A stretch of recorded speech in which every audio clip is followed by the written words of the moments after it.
apresentando o número π. O π é um número irracional, cujo valor é 3,14, 15, 6, 9, 2, 6, 5, 3, 5, enfim, é uma sequência infinita de dígitos. Para calcular o número do π, basta a gente dividir o perímetro pelo diâmetro.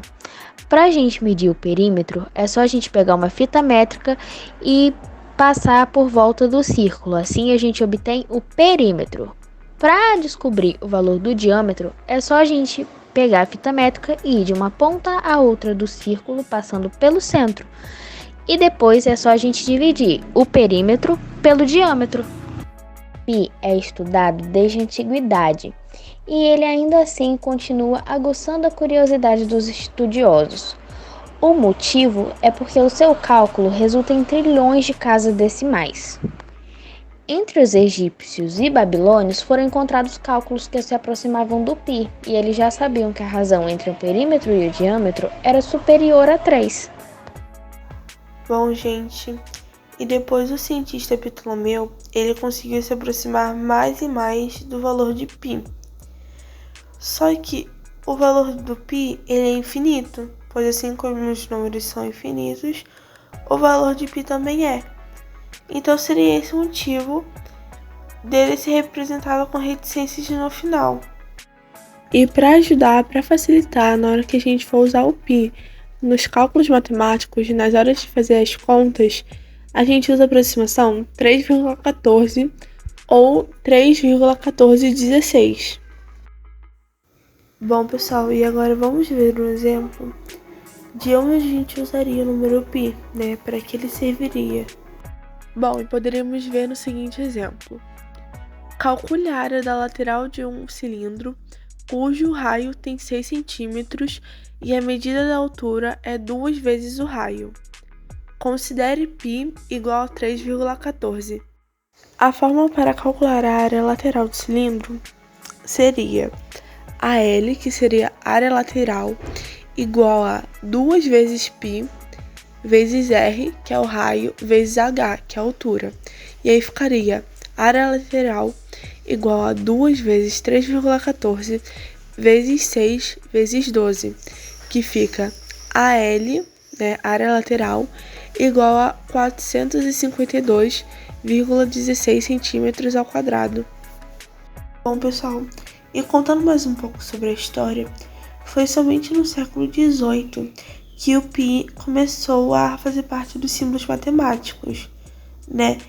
E o símbolo π, ele é uma letra grega minúscula, que é a primeira letra da palavra que significa perímetro em português, né?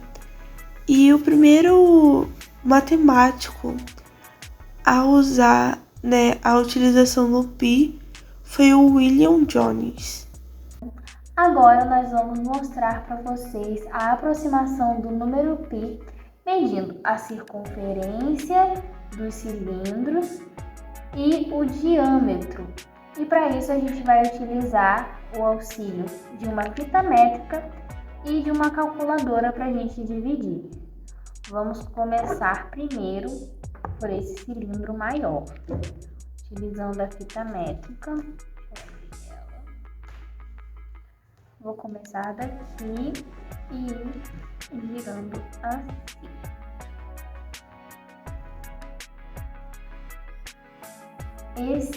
Essa circunferência mede 17,5, ou seja, 17,5. Vamos colocar o valor para a gente não esquecer.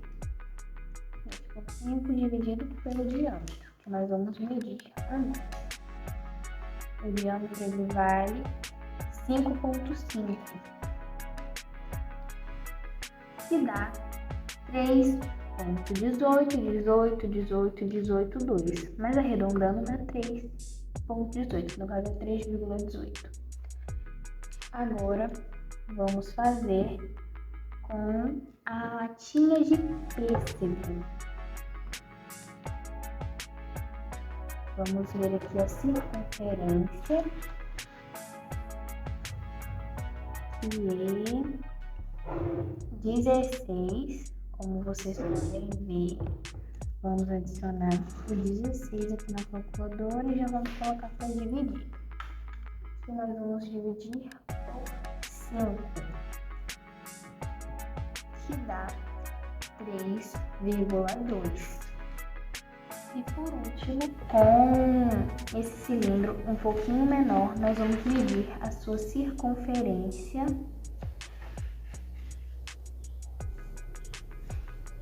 que é igual a 8, e o seu diâmetro, que é igual a 2,5. Vamos dividir 8. Tirar 8 dividido por 2,5, que é igual a 3,2 também, que no caso deu o mesmo resultado que ela tinha de pêssego.